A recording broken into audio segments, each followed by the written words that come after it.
സാധാരണ ആ ഒരു ഓയിൽ കമ്പനിയിലെ കടലിനുള്ളിൽ ഉണ്ടായിരിക്കുന്ന പൈപ്പുകളിലെ ലീക്കുകൾ, അതേപോലെ അതിനകത്ത് എന്തെങ്കിലും മെയിൻ്റനൻസ് ഉണ്ടെങ്കിൽ ആ ഒരു മെയിൻ്റനൻസ് ക്ലിയർ ചെയ്യുകയായിരുന്നു ഈ 5 സ്കൂബ ഡൈവേഴ്സിനും പ്രധാനമായിട്ടുണ്ടായിരുന്ന ജോലി. അതായിരുന്നു. പക്ഷേ എന്നത്തതിൽ നിന്നും ഒരു വ്യത്യാസമുള്ള ജോലിയായിരുന്നു അന്ന് അവർക്ക് കിട്ടിയിരുന്നത്. ആ ഒരു ജോലി എന്ന് പറയുന്നത് അവരുടെ ജീവിതത്തിൽ തന്നെ ഏറ്റവും വില കൊടുക്കേണ്ട ഒരു ദിവസമായി മാറുമെന്ന് അവർക്കന്ന് അറിയില്ലായിരുന്നു. നമസ്കാരം, ഞാൻ അഖിലസ് ചന്ദ്രസേനൻ.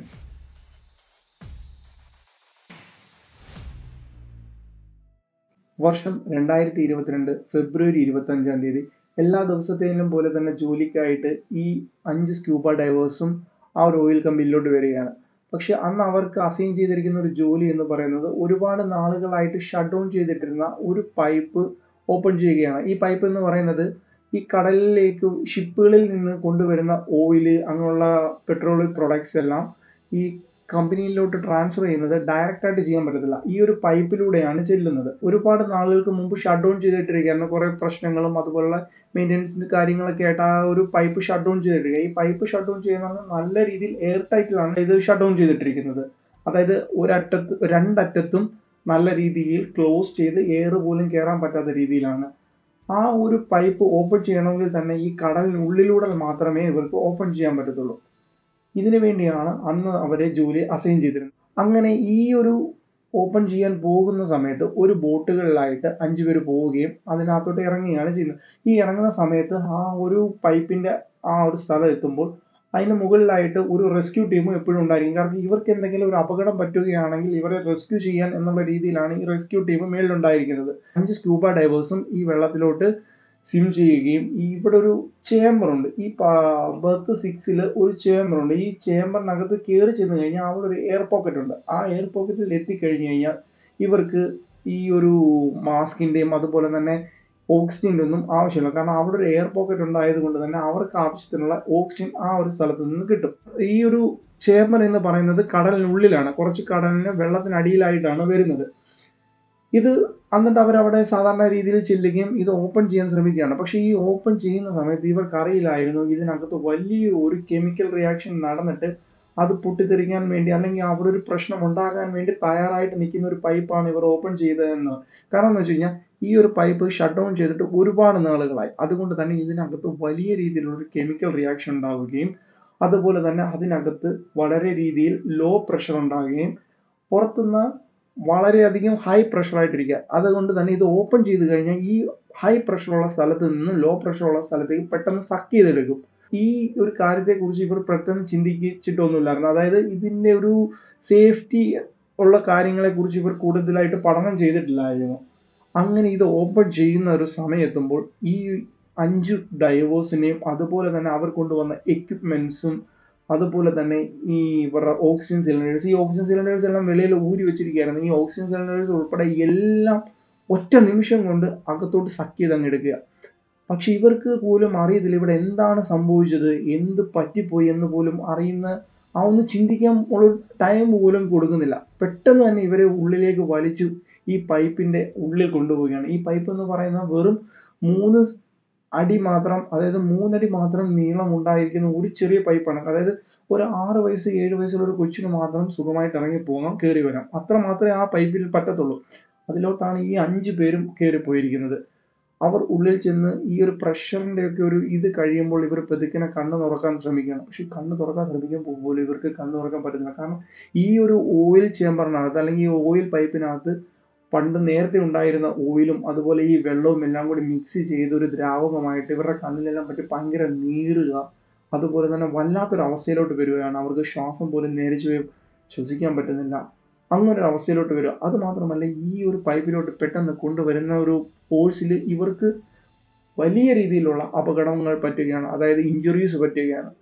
ഒരാളുടെ കൈക്ക്, ഒരാളുടെ ഇടുപ്പിന്, അതുപോലെ ഒരാളുടെ കാല്, ഇതേപോലുള്ള എല്ലാ ബ്രേക്കുകളാവുകയാണ്.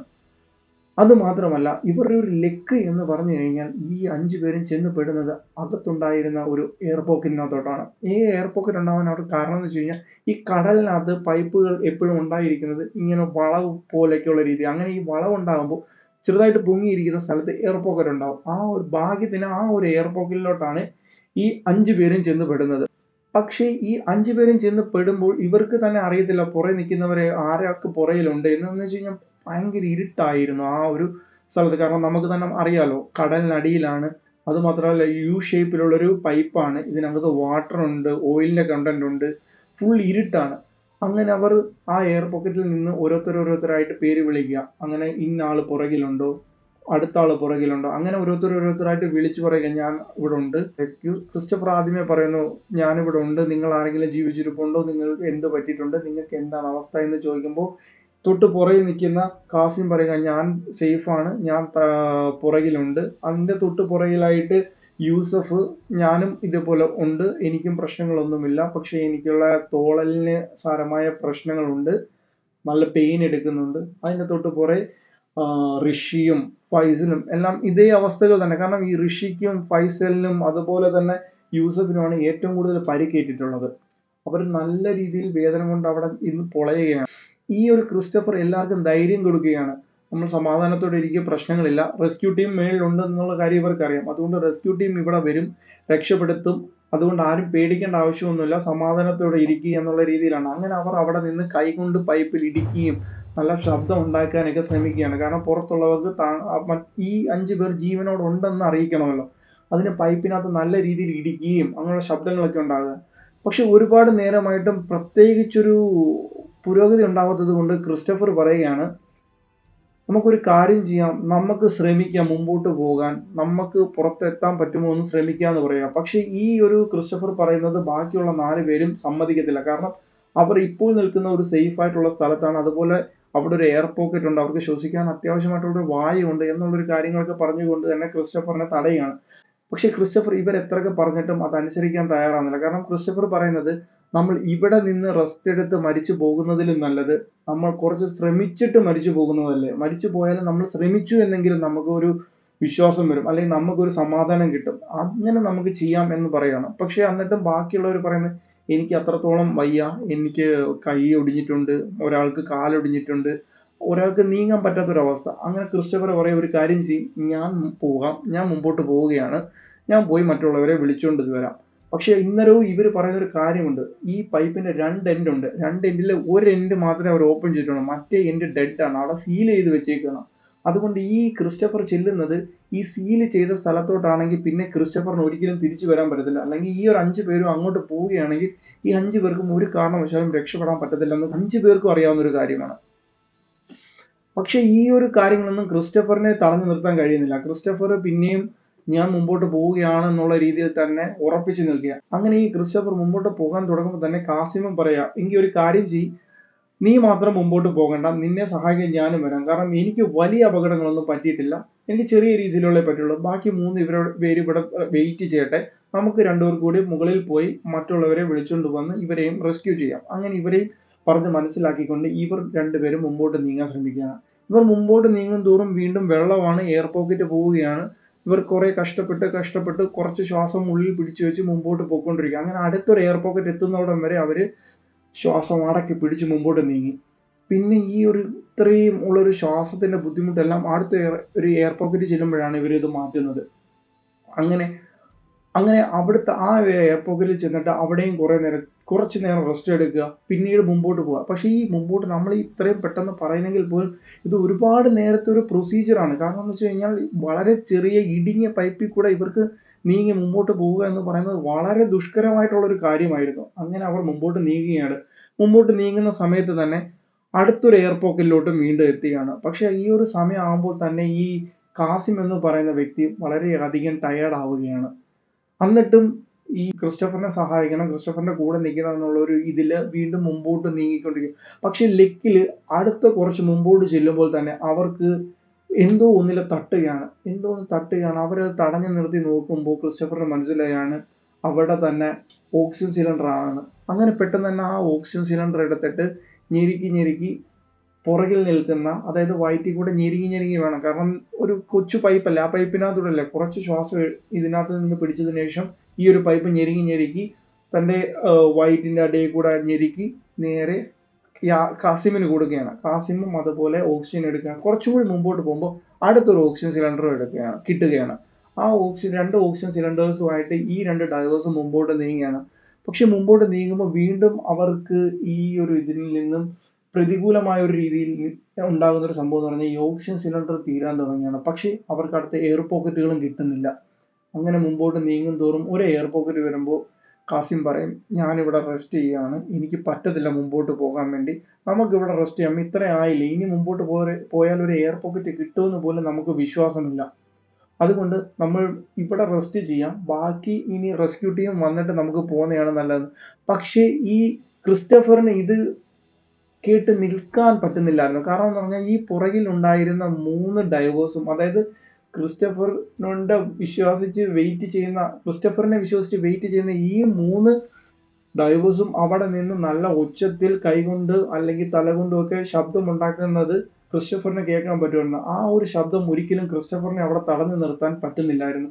ക്രിസ്റ്റഫർ വീണ്ടും കാസിമിനോട് പറയുകയാണ്, നീ ഒരു കാര്യം ചെയ്യ്, നിനക്ക് തീരെ വയ്യെന്ന് എനിക്ക് മനസ്സിലാകുന്നുണ്ട്, നീ ഇവിടെ റെസ്റ്റ് എടുക്ക്, ഒരു കാര്യം ചെയ്യാം, ഞാൻ മുമ്പോട്ട് പോകാം, അതിപ്പോ എന്താണെങ്കിലും ഞാൻ മുമ്പോട്ട് പോവുകയാണ്, ഞാൻ അവർക്ക് വാക്ക് കൊടുത്തതാണ്, അതുപോലെ നിനക്ക് ഞാൻ വാക്ക് തരികയാണ്, ഞാൻ മുമ്പോട്ട് പോയി അവരെ വിളിച്ചുകൊണ്ട് വരാമെന്ന്.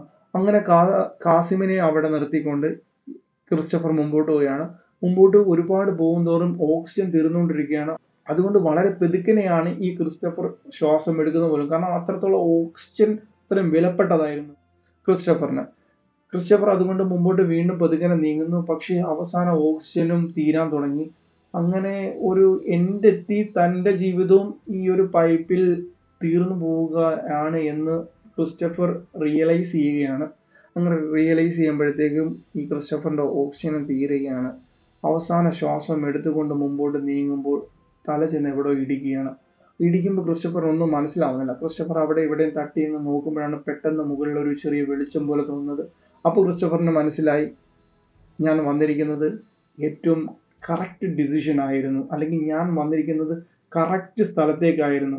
അതായിരുന്നു ആ ഒരു ക്രിസ്റ്റഫർ എന്ന് പറയുന്ന വ്യക്തിയുടെ ഏറ്റവും ജീവിതത്തിൽ വിളിച്ചു കൊണ്ടുവന്ന ഏറ്റവും നല്ലൊരു നിമിഷം എന്ന് പറയുന്നത്. അങ്ങനെ ക്രിസ്റ്റഫർ പെട്ടെന്ന് തന്നെ മുകളിലോട്ട് നീന്തി കയറാൻ ശ്രമിക്കുകയും, പക്ഷെ ഏറ്റവും മുകളിൽ എത്തുമ്പോൾ ഈ ക്രിസ്റ്റഫറിന് മുകളിലോട്ട് കയറാൻ പറ്റുന്നില്ല. കാരണം ഇത്രയും ടയേർഡാണ്, അതുപോലെ തന്നെ ദേഹത്തെല്ലാം ഓയിലാണ്, സൈഡിലെല്ലാം ഓയിലാണ്, അങ്ങനെ സക്ക് ചെയ്ത് കിടക്കുന്ന ഒരു പൈപ്പാണ്. അതുകൊണ്ട് അവർക്ക് കയറാൻ പറ്റാത്തൊരു അവസ്ഥയായിപ്പോയി. അങ്ങനെ ക്രിസ്റ്റഫർ എങ്ങനെയോ അവിടെ കിടക്കുന്ന ഒരു ചെയിനിൽ വലിച്ച് മേലോട്ട് തൂങ്ങിക്കൊണ്ട്, അങ്ങനെ ആ ക്രിസ്റ്റഫർ അവിടെ നിന്നും വളരെ വലിയ രീതിയിൽ ഒച്ചയുണ്ടാക്കി അവിടെ നിൽക്കുന്ന റെസ്ക്യൂ ടീം അത് റെക്കഗ്നൈസ് ചെയ്യും, ഈ ക്രിസ്റ്റഫറിനെ കാണുകയാണ്. അങ്ങനെ അവിടെ നിൽക്കുന്ന ഒരു ചെയിൻ അങ്ങോട്ട് ഇട്ട് കൊടുക്കുകയും ആ ചെയിനെ പിടിച്ചാണ് ക്രിസ്റ്റഫർ മേലോട്ട് കയറി രക്ഷപ്പെടുകയാണ്. അങ്ങനെ ക്രിസ്റ്റഫർ മേളിൽ കയറി ആ ഒരു റെസ്ക്യൂ ബോട്ടിൽ എത്തിയതിനു ശേഷം അവിടെ ഉണ്ടായിരിക്കുന്ന മൊത്തം കാര്യങ്ങളും പറഞ്ഞു കൊടുക്കുക, ഞങ്ങൾക്ക് എന്താണ് സംഭവിച്ചത്, തങ്ങളുടെ കൂട്ടുകാർക്ക് എന്തൊക്കെ സംഭവിച്ചിട്ടുണ്ട്, അവർ എവിടെയാണ് സ്റ്റക്കായി കിടക്കുന്നത്, ആ ഒരു 3D മാപ്പിംഗ് പറയുന്നത് പോലെ തന്നെ എല്ലാം വളരെ വ്യക്തമായിട്ട് വിശദീകരിച്ചു കൊടുക്കുകയാണ്. കാരണം എങ്ങനെ ഇവരെ രക്ഷപ്പെടുത്താമെന്ന്. പക്ഷെ എല്ലാം പറഞ്ഞു കഴിഞ്ഞതിന് ശേഷമാണ് ഈ ക്രിസ്റ്റഫറിന് ഏറ്റവും ഞെട്ടിക്കുന്ന ഒരു കാര്യം ഉണ്ടാകുന്നത്. അതുപോലെ തന്നെ ക്രിസ്റ്റഫറിന് തന്നെ സ്വയം രക്ഷപ്പെടണ്ടായിരുന്നു എന്ന് തോന്നിപ്പോകുന്ന ഒരു കാര്യം അപ്പോഴാണ് ഉണ്ടാകുന്നത്. ഈ റെസ്ക്യൂ ടീം ക്രിസ്റ്റഫറിന് കൊടുക്കുന്ന മറുപടി എന്ന് പറയുന്നത്, നീ എങ്ങനെ ഇവിടെ എത്തി, അതായത് നീ എങ്ങനെ രക്ഷപ്പെട്ട് ഇവിടെ വന്നു, അതുപോലെ മറ്റ് 4 പേരും വന്നാൽ മാത്രമേ അവരെ രക്ഷിക്കാൻ പറ്റത്തുള്ളൂ. അല്ലാതെ ഒരാൾക്ക് പോലും ഈ പൈപ്പിലോട്ട് പോയി രക്ഷപ്പെടുത്താൻ പറ്റത്തില്ല. കാരണം ഡയമീറ്റർ ഒരുപാട് ചെറുതായിട്ടുള്ള ഒരു പൈപ്പാണ്. ആ പൈപ്പിൽ പോയി രക്ഷപ്പെടുത്തുക എന്നുള്ളത് ബാക്കിയുള്ള റെസ്ക്യൂ ടീമിനെയും അല്ലെങ്കിൽ ബാക്കിയുള്ള റെസ്ക്യൂ പേഴ്സണെയും അപകടത്തിലോട്ട് തള്ളിവിടുകയാണ് എന്നുള്ളൊരു മുട്ടാഞ്ഞായം പറഞ്ഞുകൊണ്ട് ഈ ഇതിൽ നിന്നും പിന്മാറാൻ ശ്രമിക്കുകയാണ്. പക്ഷേ ക്രിസ്റ്റഫർ അതിനൊന്നും കേട്ട് തയ്യാറായില്ല. പുള്ളി കരഞ്ഞുകൊണ്ട്, ഞാൻ പോയി രക്ഷപ്പെടുത്തോളാം, നിങ്ങൾ ആരെ സഹായിച്ചില്ലെങ്കിലും ഞാൻ പോയി രക്ഷപ്പെടുത്തിക്കോളാം എന്ന് പറഞ്ഞ് തിരിച്ച് വീണ്ടും കടലിലോട്ട് ചാടാൻ തുടങ്ങുന്ന സമയത്ത് ഈ ഉണ്ടായിരിക്കുന്ന എല്ലാവരും കൂടെ ക്രിസ്റ്റഫറിനെ പിടിച്ച് കെട്ടിവെക്കുകയാണ്. അതുമാത്രമല്ല ബലമായിട്ട് പിടിച്ച് ICUയിൽ കൊണ്ടുപോയി അഡ്മിറ്റ് ചെയ്യുകയാണ്.